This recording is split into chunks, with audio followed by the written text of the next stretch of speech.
Dyma ni felly yng nghanolfan Gneifio Meirion, da ni'n edrych ar gystadleuaeth y veteraniaid rwan. Y veteraniaid sy'n cael ei enwi yn Rob Healy ar un, Robert Evans ar 2, Rhydwyn Price ar 3, Stephen Pugh ar 4 ac ar 5 Raymond Powell. A mae yna 2 adran o'r veteraniaid, rhai dros 61, ond rwan da ni'n canolbwyntio ar garfan rhwng 100 a 60 oed, neu be mae'r bobl leol yma yn ei galw yn rhai professional.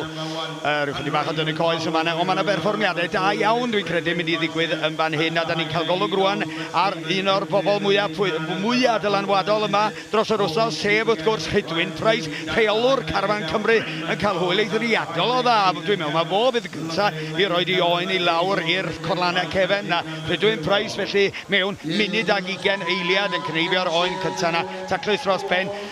Fynta drawiad ar drawiad gyda Stephen Pugh, jyst tu ôl o fo fanna, y ddau o'n nhw'n mynd yn union yr un cyflymdra.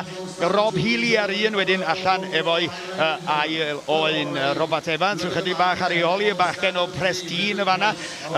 Mae o'n perthyn i Helen Evans, welson ni'n cystadlu gyda'r merched gynt yn y bore, a mi welwn hi eto gobeithio yn y rownd y derfynol. Rwan stodiau hirion yma'n hyn i'r Rhydwyn Price unwaith eto. Mae'r Rhydwyn yn hedfan, mae o'n dangos y ffordd, dweud y gwir, i'r garfan i gyd. Ac wrth gwrs mae o wedi treulio y flwyddyn yma yn gyfrifol am berfformiadau gwych gan Gymru ar hyd a lled y byd.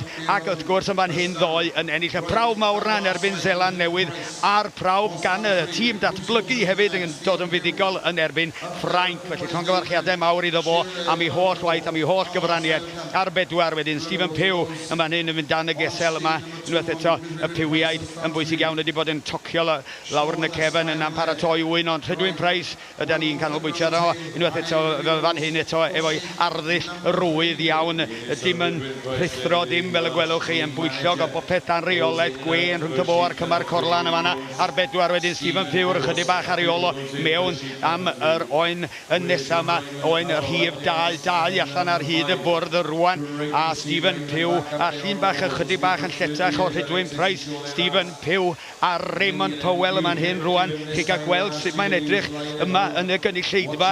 Dyna'i darlun nhw, darlun i hangach ar 5. Wrth gwrs Raymond Powell ydy hwn unwaith eto yn gneifio'r taclus dros ben lawr a fo ac i mewn am ei oen dwytha wan. Mae o di ennill amser ar y gweddill yn rwle.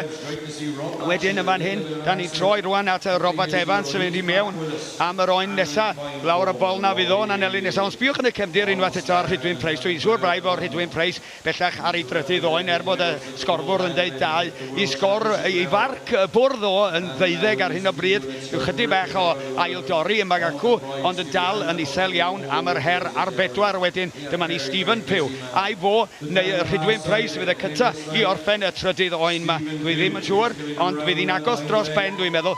Mae o'n gwyllon bach tra bod Rhydwyn Price yn cyflymu. Mae'n mynd i fod yn drawiad, ond tro yma Stephen Pugh o'r chydig bach o reol o'r tîm Cymru, Rhydwyn Price yn gorffen yn ail. Stephen Pugh, llongyfarchiadau mawr iddo fo.